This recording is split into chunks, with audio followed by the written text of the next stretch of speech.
Hello guys, welcome to my YouTube channel. Today I am going to tell you about how to add a follow button on Facebook in 2021.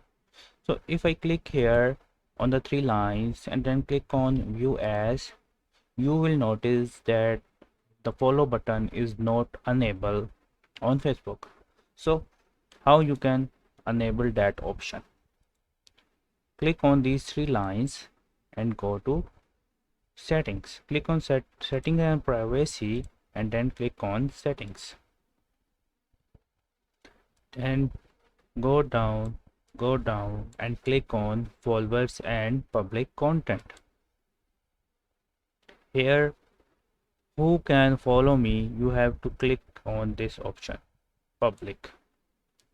And also, if you want to see your followers on your timeline, click for the public. You can also select this option, friends. So the setting is saved now. So we are going to click again on our profile on these three lines and click on US. As you can see, we have successfully enabled the follow button on our Facebook profile. Hope you like this little tutorial. Feel free to subscribe to my channel, and if you have any question, comment below.